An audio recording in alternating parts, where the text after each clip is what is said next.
Oke, menanti kedatangan Tuhan. Ada satu gambar di mana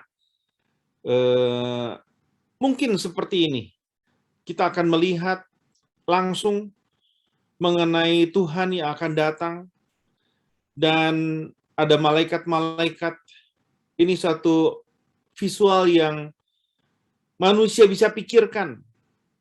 Saya nggak tahu bagaimana nanti. Dan saudara, dan kita juga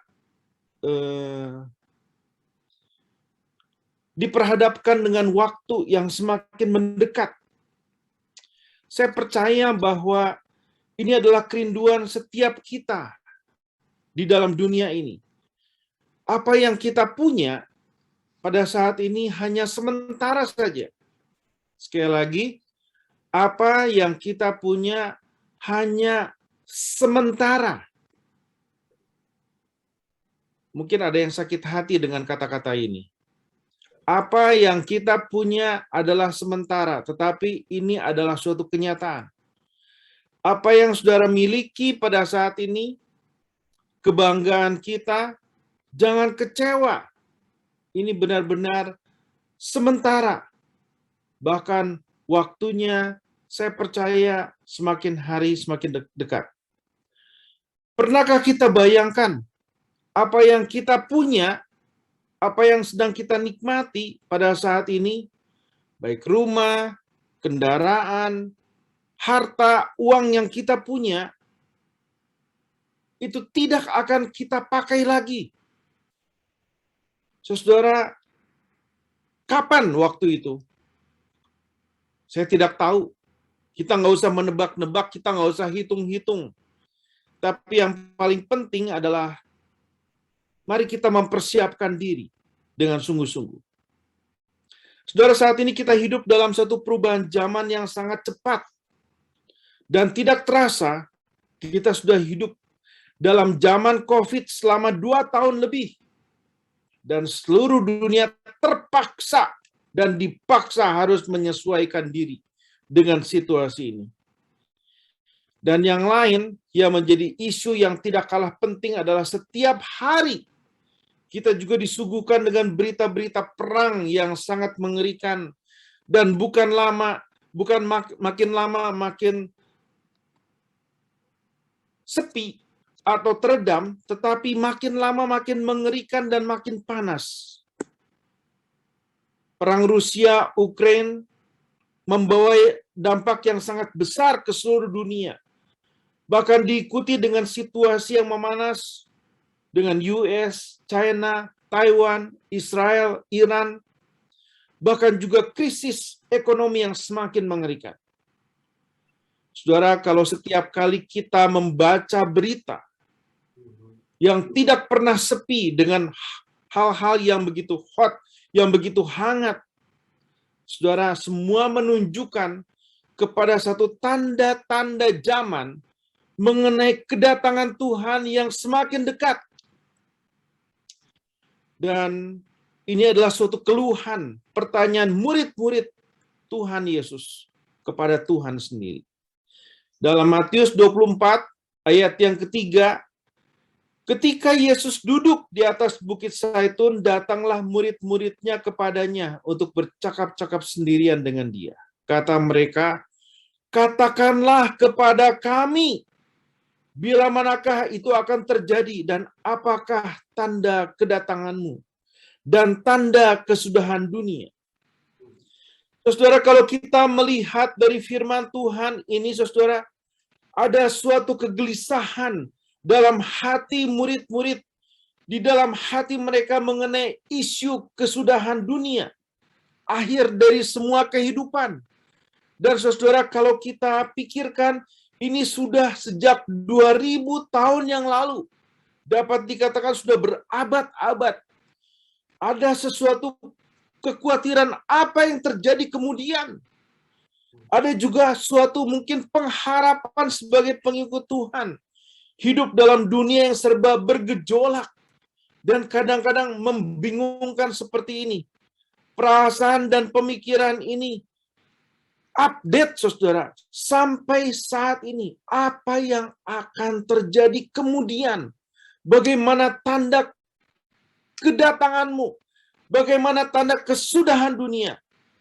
Bahkan anak saya kadang berkata, "Pak, kapan semuanya ini akan berakhir? Apakah sudah sangat dekat kedatangan Tuhan?" Saudara, anak yang masih muda, tapi merasa ngeri dengan perkembangan dunia pada saat ini. Mungkin kita yang semakin tua semakin memikirkan, kalaupun Tuhan masih belum datang, tapi kehidupan ini suatu hari akan berakhir. Nggak terasa 15 tahun lagi, maka saya akan menyandang suatu usia, yaitu 70 tahun. Ini 15 tahun lagi artinya begitu dekat. Apalagi yang lebih tua dari saya, lebih dekat lagi. Apa yang terjadi? Apa yang harus saya lakukan dengan waktu yang singkat ini?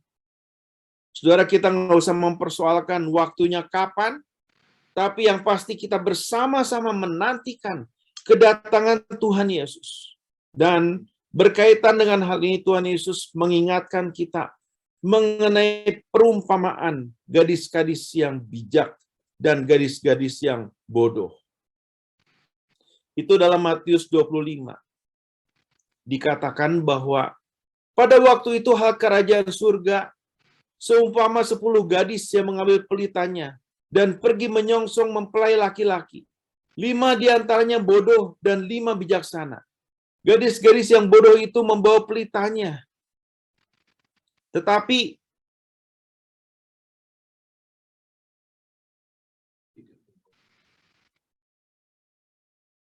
gadis-gadis yang bodoh itu membawa pelitanya, tetapi tidak, maaf nggak kelihatan saya.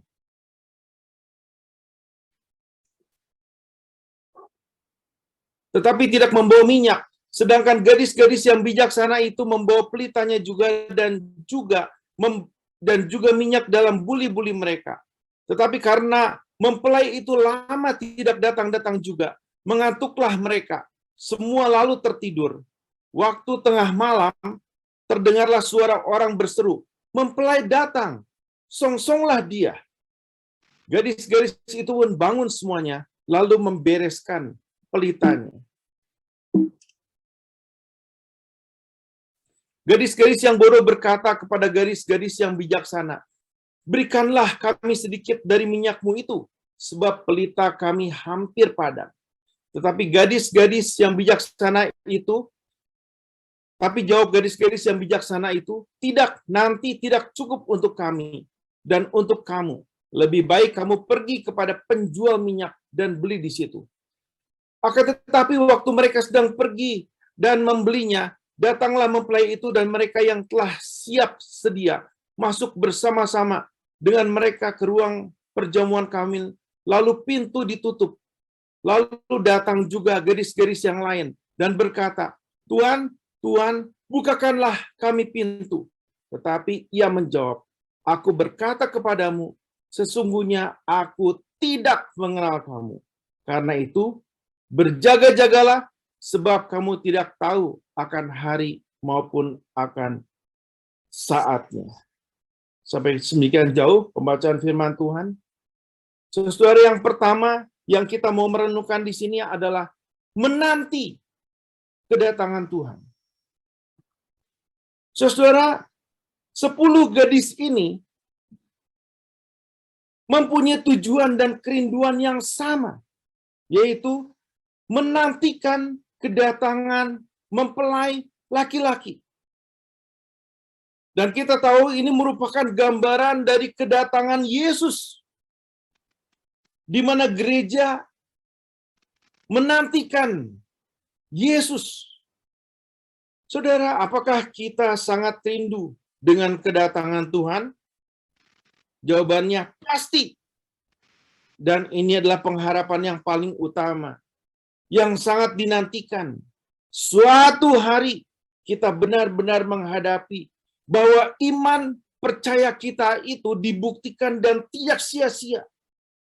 Iman itu sesuatu yang nyata. Dan perjumpaan kita dengan Tuhan menjadi satu peristiwa yang sangat indah, luar biasa. Kita akan menyaksikan suatu suasana yang tidak pernah terbayangkan. Indah, hebat, spektakuler, benar-benar amazing. Saudara, beberapa waktu yang lalu, saya masih ingat ketika saya bersama dengan keluarga Pak Yudi melewati Grand Canyon. Saya tidak menyangka bahwa canyon itu begitu panjang sekali dan tidak ada habis-habis. Dan saudara, tidak habis-habis lidah saya mengatakan luar biasa. Begitu besar sekali. Sekarang saya baru mengerti kenapa dinamakan Grand Canyon. Saudara, itu berbeda dengan apa yang saya lihat beberapa tahun yang lalu. Hanya sebagian kecil saja. Saudara, saya pernah juga di China pergi ke satu danau yang sangat terkenal, namanya Chuchaikou, atau Danau 9 Warna, yang begitu jernih. Saya geleng-geleng kepala, begitu indahnya danau ini. Saudara, kalau hanya 2 tempat ini saja, saya bisa memikirkan, membayangkan, kemudian dibandingkan dengan tempat kita yang kekal, yaitu di surga, pasti sangat jauh, luar biasa. Suatu suasana yang tidak terbayangkan di dalam Wahyu digambarkan. Bagaimana lantainya yang terbuat dari emas, yang terbuat dari batu-batu pilihan. Dan itu hanya gambaran manusia. Saudara, suatu hari kita akan masuk dalam kekekalan surga yang luar biasa. Saudara, inilah yang dinantikan oleh 10 anak darah ini. Mereka menantikan kedatangan mempelai pria. Mereka menantikan suatu pesta, seperti gereja menantikan kedatangan Tuhan. Yang kedua,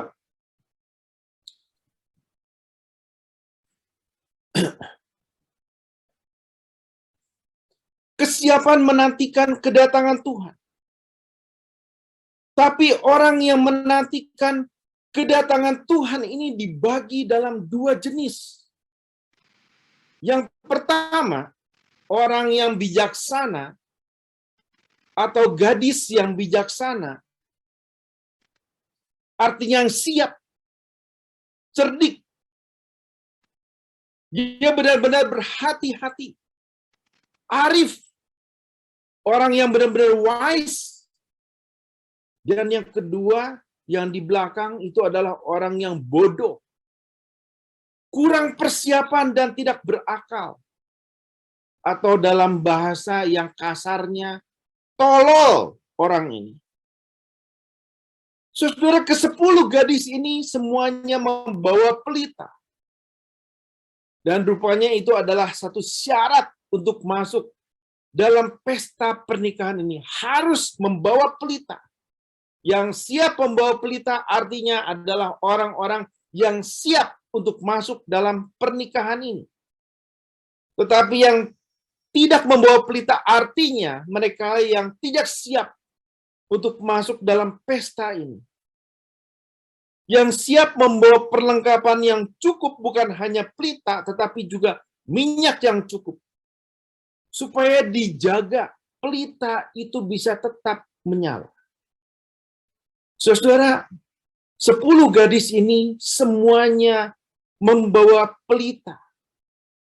Yang membedakan adalah ada 5 gadis yang tidak pusing dengan persediaan yang cukup, atau mereka adalah orang-orang yang berpikiran pendek, cuek, tidak pusing.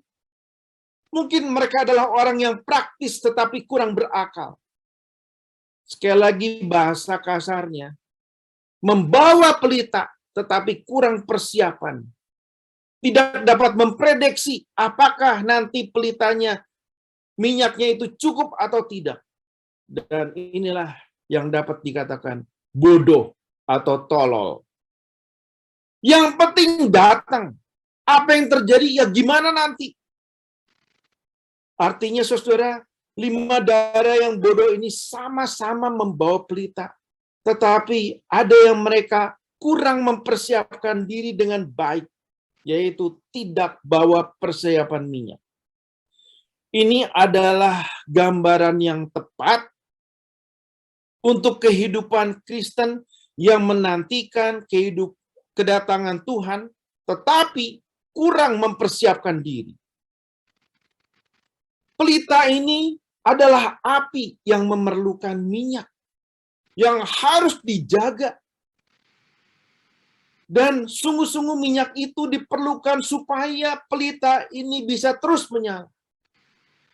Saudara, kerohanian, iman, hubungan dengan Tuhan adalah seperti pelita yang harus dijaga. Saudara, kita nggak bisa cuek. Pengaruh dunia, situasi kehidupan seringkali menganggap kerohanian pada saat ini bukan sesuatu yang penting. Beberapa orang Kristen menganggap percaya Tuhan itu sudah cukup. Beberapa gereja mungkin hanya mengatakan asal percaya Tuhan.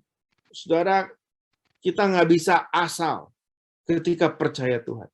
Tapi ketika kita percaya Tuhan, kita harus sungguh-sungguh. Ke gereja saja sudah cukup. Tidak, saudara. Kerohanian butuh lebih dari itu. Saudara, yang paling tahu mengenai kebutuhan rohani kita adalah diri kita sendiri sebenarnya. Seringkali Roh Kudus memberikan suatu teguran, mengingatkan kita. Saudara, lewat firman Tuhan, kita maka mengenal akan Tuhan. Karena firman Tuhan sanggup untuk menegur kita, memperbaiki kesalahan. Kita perlu lebih banyak berdoa. Kita perlu lebih banyak bersekutu dengan Tuhan. Sehingga hubungan kita ini benar-benar dekat dengan Tuhan. Seperti kita juga tahu, kapan waktunya kita harus makan. Walaupun jam sudah menunjukkan jam 12 siang, tapi perut belum lapar sekali, tapi kita tahu bahwa itulah waktu kita harus makan. Saudara, berapa banyak yang kita harus makan? Kita bukan hanya makan yang suka-suka, yang enak di mulut. Tapi ternyata banyak mendatangkan penyakit. Bukan makan yang semaunya, yang tidak menyehatkan. Sesekali boleh. Tetapi bukan menjadi kebiasaan kita. Saya masih ingat, suka diajak oleh teman-teman, all you can eat di buffet. Wow! Asik. Di laundry dekat lagi. Dan semuanya ada. Buah-buahan lengkap. Dari makanan yang ringan, goreng-gorengan, makanan China, Jepang, Barat. Wow. Semua boleh dimakan. Semua untuk kita. Tetapi saudara, kita nggak bisa setiap hari makan seperti itu. Bahaya. Karena kebanyakan orang memikirkan ketika all you can eat, apalagi orang Indonesia, artinya makan sepuas-puasnya sampai kenyang. Tapi bukankah itu bahaya? Saudara, kerohanian adalah seperti tubuh kita yang membutuhkan gizi yang benar-benar bergizi. Ketika saya balik ke Indonesia, saya mulai timbang. Wow. Berat saya sudah naik berkilo-kilo ini. Dan perlu di-cut lagi. Minggu pertama saya mau cut, susah sekali. Perut saya, mah saya udah mulai ada banyak problem. Tapi masuk minggu kedua, minggu ketiga, nggak terasa sudah hampir 1 bulan. Anak saya mulai memberikan saya suatu gizi, satu makanan yang benar-benar bergizi. Papa, dia katakan, yang paling penting adalah Papa jangan nyemil, kurangi gula, kurangi minyak-minyak, dan makanlah makan yang sehat. Papa tetap boleh bisa makan. Apa menu saya, saudara? Ubi, sayuran, ubi yang ungu. Dan setelah makan, anak saya tanya, kenyang nggak Papa? Kenyang. Ya. Bukan makanan yang hebat, Papa, yang Papa perlu butuhkan pada saat ini. Tapi yang diperlukan adalah makanan yang bergizi, yang sesuai dengan apa yang Papa butuhkan. Saudara, saya memikirkan hal ini adalah bagaimana hubungan kita dengan Tuhan. Beberapa waktu ini, saya ketemu dengan beberapa teman-teman yang dulu bersama-sama bertumbuh di dalam Tuhan ketika masa remaja. Tapi masukkan makanan rohani, saya pikir dan saya rasakan yang mereka punya itu kurang baik. Sehingga pertumbuhan rohani menjadi kacau, mengikuti gereja yang kacau, dan tidak mementingkan suatu pengajaran yang benar. Akhirnya yang dipercaya adalah penglihatan-penglihatan yang ngawur. Ketika memimpin pujian dan ketika mereka mengikuti pujian, mereka ikut yang ada holy laughter segala macam. Cekikikan. Saudara, saya nggak bisa mengerti. Bagaimana mereka bisa ikut dalam aliran-aliran yang seperti ini? Dan ini akan mempengaruhi dalam sikap karakter Kristen. Dan ini bisa berantakan di dalam karakter dan cara berpikir sebagai seorang percaya. Saudara, kekristenan nggak beda jauh kadang-kadang dengan kepercayaan yang lain. Tetapi hanya dibungkus kulitnya Kristen. Saya tidak mau menghakimi gereja apa. Tetapi di ICCC, kita harus menjaga makanan rohani yang benar-benar sehat. Supaya setiap saudara dapat sehat, bertumbuh di dalam kerohanian. Banyak gereja yang dimulai dengan baik, tetapi semakin lama, karena hanya berdasarkan experience, dan sekali lagi, pengajaran kita tidak bisa berdasarkan experience, tetapi kita harus berdasarkan firman Tuhan, Alkitab. Dan kalau hanya berdasarkan experience, maka akan kacau pengajarannya. Karena berdasarkan pengalaman hamba Tuhannya misal. Saudara, jangan mencari hamba Tuhan seperti mencari dukun. Kemudian bertanya kepada hamba Tuhan, kepada Ibu Grace, kepada saya mungkin, aduh, Pak Roni, kira-kira nanti kehidupan saya nanti bagaimana ya? Dipikirnya saya bisa melihat. Saudara, apakah ada penglihatan mengenai kehidupan saya? Ini namanya penduk, ini namanya pendeta dukun nanti lama-lama. Carilah Tuhan. Jangan mencari gereja sebagai tempat keramat juga, saudara. Sekali lagi, yang paling diutamakan dan yang paling penting adalah Tuhan. Tuhan yang tidak pernah mengecewakan kita.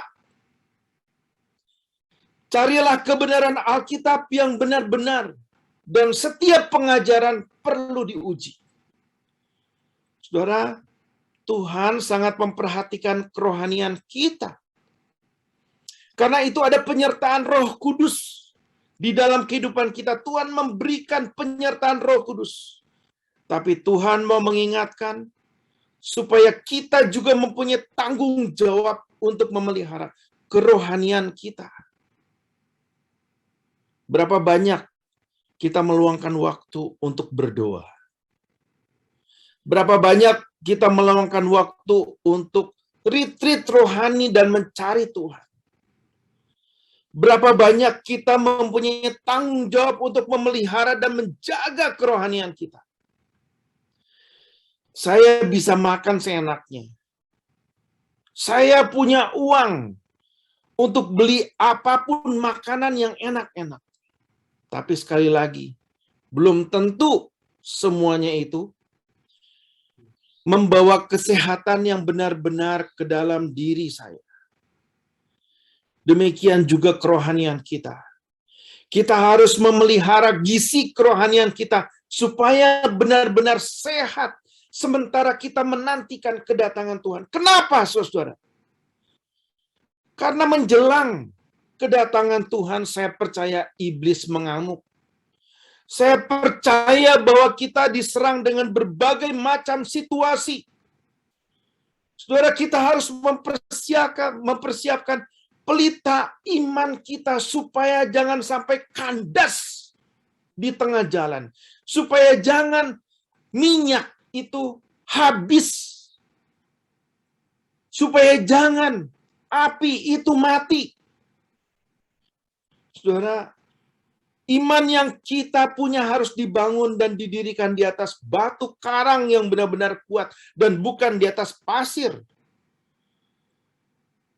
Inilah saatnya di mana kita harus memikirkan satu fondasi yang benar-benar kuat di dalam iman kita. Ketika setiap jemaat mempunyai tanggung jawab untuk memikirkan fondasi iman di dalam hidupnya, saya percaya maka gereja itu akan menjadi gereja yang benar-benar maju dan kuat.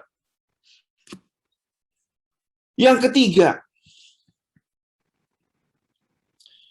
yaitu kedatangan Tuhan. Dalam perumpamaan ini tidak dapat kita duga.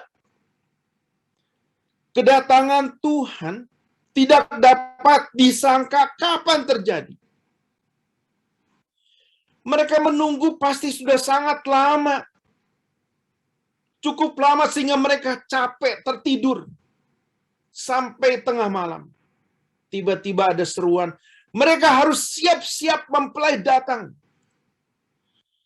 5 gadis terkejut karena pelita mereka hampir padam. Karena persediaan minyaknya tidak ada. Dan akhirnya mereka terlambat datang.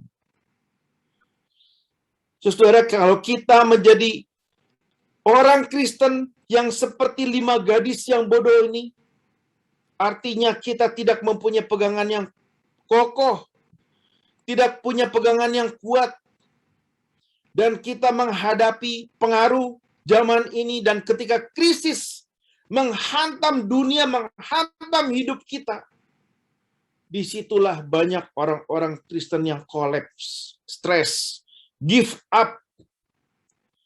Sebelum kita menghadap Tuhan, sekali lagi kita perlu mempunyai minyak yang benar-benar cukup supaya pelita hidup kita menyala. Kekristenan 5 gadis yang bodoh ini adalah kekristenan yang hanya sesaat dan tidak memikirkan untuk long term. Yang menawarkan dirinya saya Kristen, tetapi sebenarnya dia rapuh, cepat padam. Dan ada yang mengatakan gadis-gadis yang bodoh ini merupakan gambaran daripada orang-orang Kristen yang munafik. Mereka kelihatan mencuat, hebat, tapi mereka seperti benih yang jatuh dan tidak berakar. Saudara-saudara, Tuhan datang seperti pencuri. Sulit untuk diprediksikan kapan waktunya. Tapi dalam Lukas 21 ayat yang ke-34 mengatakan, jagalah dirimu supaya hatimu jangan syarat dengan oleh pesta pora dan kemabukan serta kepentingan-kepentingan duniawi, dan supaya hari Tuhan jangan dengan tiba-tiba jatuh ke atasmu seperti suatu jerat. Saudara perhatikan, jagalah dirimu. Kita harus menjaga diri, mengontrol akan diri kita. Kalau kita tidak punya iman yang kuat, kita nggak bisa untuk mengontrol diri kita. Supaya hatimu jangan syarat. Hati kita jangan penuh dengan pesta pora dan kemabukan. Firman Tuhan mengingatkan mengenai hati kita, hati manusia. Hati yang mempunyai kecenderungan bagaimana saya bisa memuaskan keinginan saya, hati saya, supaya saya hidup enak, supaya saya bisa menikmati hidup ini. Saudara, hati-hati, karena dari hati ini bisa menjadi satu jerat yang berbahaya, yang kemudian kita bisa melupakan akan Tuhan kita. Sorry, apa yang sedang kita kejar pada saat ini? Apakah kita mengejar keberhasilan? Apakah kita mengejar kenyamanan hidup? Dan ketika saya di US, saya menyadari, saya melihat semua situasi. Ada situasi-situasi yang sangat bahaya sekali, di mana orang-orang bisa cepat melupakan Tuhan dan mengejar akan kenyamanan hidup. Saudara, saya baru baca suatu artikel mengenai Elon Musk. Orang yang sangat kaya dan kemungkinan terkaya. Ibunya mengungkapkan, Elon Musk, walaupun dia orang yang sangat kaya, tapi dia tidak tertarik dengan harta. Ketika dia mengunjungi putranya, dia harus tidur di garasi. Elon Musk tidak memiliki rumah mewah dekat lokasi roket. Bahkan pada tahun 2020, Elon Musk menyatakan dia tidak punya rumah, semua dijual, semua propertinya. Dia tidak perlu uang tunai, kepemilikan hanya membebani dia, kata dia. Tempat tinggalnya hanya sewa. Kenapa Elon Musk punya pemikiran seperti itu? Menarik sekali, saudara.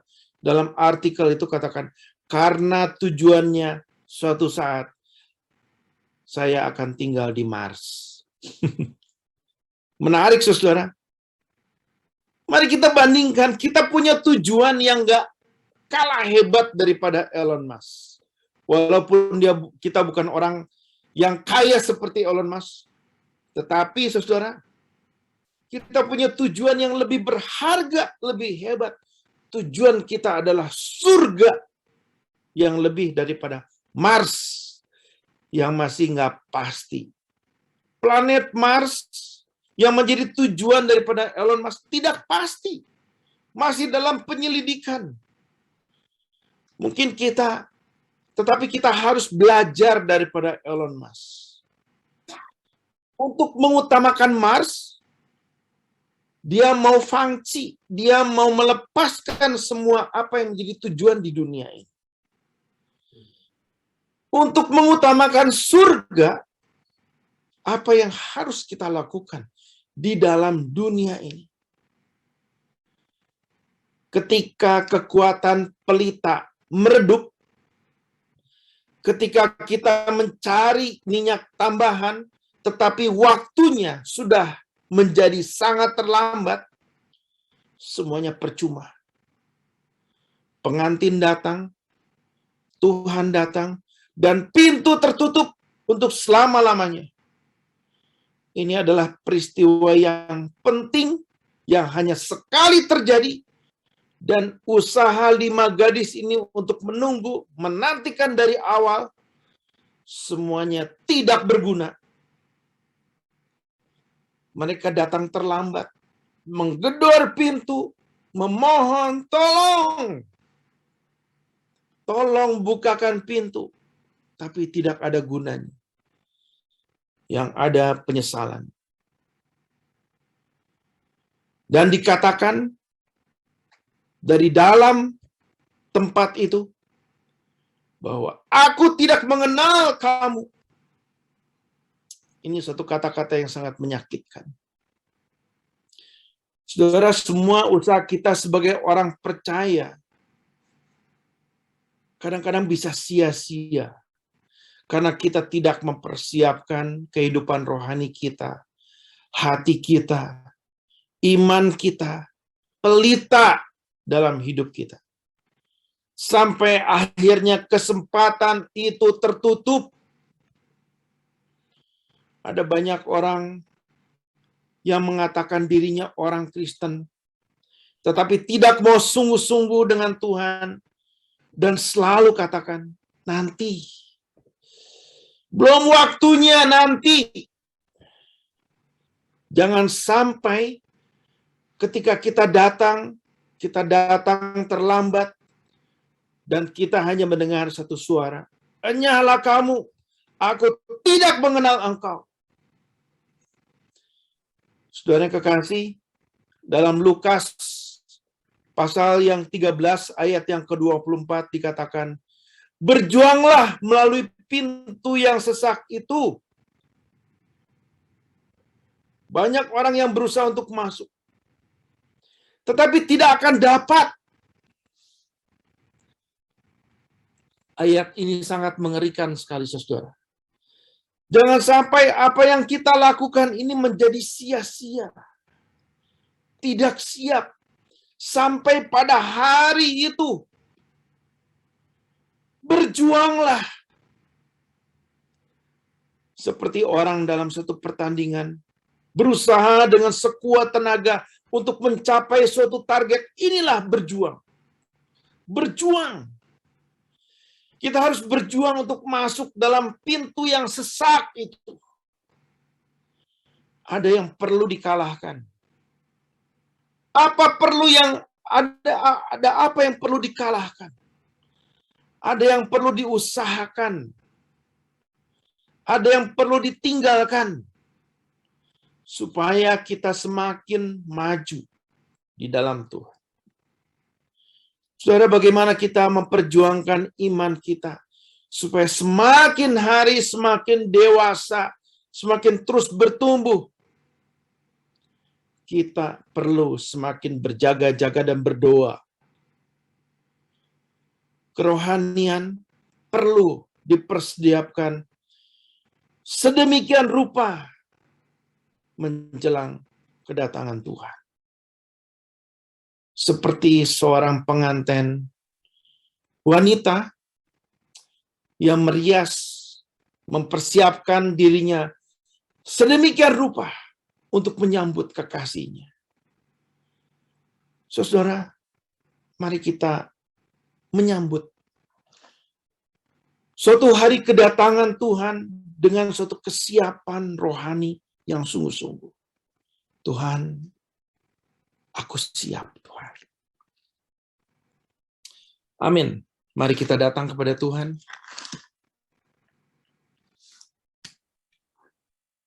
Bapa di surga, kami bersyukur ya Tuhan. Untuk siang hari ini. Untuk firman Tuhan yang boleh mengingatkan kami kembali. Apakah kami sudah benar-benar siap? Apakah kami mempersiapkan kerohanian kami dengan sebaik-baiknya ya Tuhan? Tuhan, tolong kami Tuhan. Motivasikan kami Tuhan untuk lebih mencari Tuhan. Dengan umur yang sisa ini, dengan waktu yang sisa ini. Karena kami tidak tahu kapan Tuhan datang. Apakah kami menghadap Tuhan lebih dahulu? Atau kami menyambut kedatangan-Mu ya Tuhan? Apapun yang terjadi kami harus siap ya Bapa.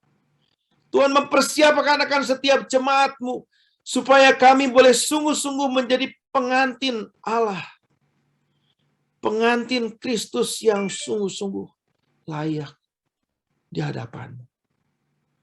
Tuhan tolong setiap kami Tuhan. Tuhan motivasikan kami. Tuhan arahkan kami. Tuhan jamah hidup kami. Sehingga kami lebih mengutamakan akan kerajaan Allah. Mengutamakan Engkau. Iman kami menjadi iman yang sungguh-sungguh mempunyai relasi dengan Tuhan. Iman yang diisi oleh karena kasih Tuhan di dalam hidup kami. Dan bukan hanya sebagai suatu legalitas semata ya Tuhan. Tetapi iman kami menjadi iman yang sungguh-sungguh hidup ya Tuhan. Tuhan mempersiapkan akan seluruh jemaat-Mu, jemaat ICCC. Untuk kami boleh menantikan kedatangan Tuhan dengan lebih sungguh-sungguh hidup menjadi orang-orang yang percaya. Ikut ambil bagian di dalam melayani Tuhan. Dan lebih mencari Tuhan. Memanfaatkan waktu ini untuk sungguh-sungguh lebih mendekatkan diri kepada Engkau ya Tuhan. Terima kasih Tuhan Yesus untuk waktu yang indah ini. Tuhan Yesus memberkati. Tuhan tahu setiap beban, persoalan di dalam kehidupan semua jemaat-Mu, dan kami percaya Engkau adalah Allah yang sanggup untuk menolong dan mengatasi semua masalah dan beban dalam hidup kami. Dalam nama Tuhan Yesus kami sungguh berdoa. Haleluya. Amin. Terima kasih untuk kesempatan ini. Terima kasih kepada Ibu Grace untuk ICCC, untuk kesempatan yang indah di mana kami boleh melayani. Saya serahkan kepada pemimpin pujian. Silakan. Puji Tuhan, pemimpin pujiannya pegang PowerPoint, jadi saya maju. Terima kasih Pak Roni buat pelayanannya hari ini dan sudah mengingatkan kepada kita semua untuk kita berjaga-jaga menantikan kedatangan Tuhan. Satu message yang mungkin harus kita pikirkan ini, ya. Tidak ada di antara kita yang akan hidup selama-lamanya di dunia ini. Tidak ada, 100 tahun juga jarang. Ya, mau tidak mau, senang atau tidak senang, kita semua akan pulang ke rumah Bapa. Dan kita cuma traveling di dunia ini. Oleh karena itu, message ini ialah mengingatkan kita semua untuk kita bersiap sedia. Apakah Tuhan akan datang secara pribadi kepada kita, menjemput kita secara pribadi, atau pada saat Tuhan Yesus akan datang bersama-sama dan kita akan naik bertemu dengan Tuhan di awan-awan, ya, untuk kita pulang ke rumah Bapa, ya, seperti gadis yang bijaksana tadi. Amin. Oleh karena itu, seperti tadi Pak Roni sudah sampaikan, mari kita bangun hubungan kita dengan Tuhan Yesus. Kekristenan itu bukan agama. Jangan sampai kita terjebak dengan agama, ya, karena agama tidak akan menyelamatkan kita, tetapi hubungan kita dengan Tuhan Yesus sebagai Tuhan dan Juru Selamat itu yang paling utama. Ya, seperti saudara dan saya itu punya lawyer. Kalau nanti saudara dan saya menghadapi penghakiman terakhir, waktu kita menghadapi penghakiman, kalau saudara nggak punya lawyer, masuk ke court, bingung saudara, ya. Kita kadang-kadang nggak ngerti apa yang dituduhkan oleh jaksa penuntut, dan kita semua masing-masing dari kita akan menghadapi penghakiman terakhir. Tetapi bedanya kita anak-anak Tuhan adalah punya lawyer. Saudara harus kenal sama lawyernya itu, ya, kenal sama Tuhan Yesus yang jadi lawyer kita. Punya hubungan pribadi setiap hari, doa, baca firman Tuhan, Jangan sampai kita tersesat dengan segala macam hal-hal yang ada di luar sana. Tapi ikuti apa yang menjadi kehendak Tuhan, perintah Tuhan di Alkitab. Oleh karena itu kita harus baca. Kalau enggak, kita nggak tahu. Ya kan? Kalau kita nggak pernah tahu firman Tuhan, kita nanti bisa tersesat oleh segala macam pengajaran, segala macam hal yang tadi Karoni katakan. Tetapi kita belajar firman Tuhan, dengar firman Tuhan, kembali firman Tuhan, memuji Tuhan, berdoa, menjalin hubungan dengan Tuhan Yesus Kristus setiap hari, ya, bukan hanya seminggu sekali waktu di gereja, tetapi setiap hari. Ya, ada dekat dengan saudara, menjadi sahabat, menjadi kekasih, menjadi Tuhan, menjadi Raja, menjadi segalanya buat kita. Ya, dan itulah sekali lagi lawyer kita adalah Tuhan Yesus Kristus. Puji Tuhan, saudara. Hari ini kita bersyukur kita boleh datang kembali ke rumah Tuhan. Terima kasih Pak Roni buat pelayanannya. Dan beberapa saudara-saudara yang berulang tahun, besok adalah yang terakhir, Ibu Herlina Agustus 29. Ya. Dan juga bulan September ada beberapa saudara yang akan berulang tahun. Silakan saudara lihat di layar ini. Dan kita bersyukur buat setiap tahun yang Tuhan berikan, karena itu menunjukkan pemeliharaan tangan Tuhan atas kehidupan mereka. Puji Tuhan. Dan bagi saudara-saudara yang mau belajar firman Tuhan, bisa bergabung dengan small group di senior, di young pro, di Redwood, di Vermont, dan Concord, dan Fremont. Ya, silakan saudara menghubungi saudara-saudara yang tercantum di layar itu. Dan juga prayer team. Setiap hari Rabu 2 minggu sekali ada doa yang dipimpin oleh Ibu Joyce, beserta dengan juga beberapa teman-teman di sini yang selalu senantiasa hadir, Pak Taufik, Ibu Susi. Kalau ada permintaan khusus, boleh hubungi. Dan juga saudara-saudara diharapkan join, ya, Ibu Betty Eli suka ikut, ya. Terima kasih, kita saling mendoakan satu dengan yang lain. Lalu bagi saudara-saudara yang juga mau mensupport pekerjaan Tuhan di tempat ini, saudara bisa memberikan persembahan, ikuti petunjuk yang ada di layar ini juga. Dan terima kasih atas setiap hal yang Tuhan sudah berikan di dalam kehidupan kita, dan kita juga kembalikan untuk kemuliaan nama Tuhan. Kita akan bangkit berdiri, tutup kebaktian kita. Kita ketemu lagi minggu depan, perjamuan suci. Ingatkan untuk saudara mempersiapkan diri juga. Bagi Dia segala pujian, referennya aja ya.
Bagi Dia, bagi Engkau ya Allahku, segala pujian, hormat serta syukur kekal selama-lamanya. Tuhan Yesus, Engkau adalah mempelai pria yang kami nanti-nantikan Tuhan. Kami gerejamu, sebagai gadis-gadis yang bijaksana Tuhan, kami mau menantikan Engkau, dan biarlah Tuhan kami menjaga pelita kami, menjaga agar kami memiliki minyak yang cukup Tuhan.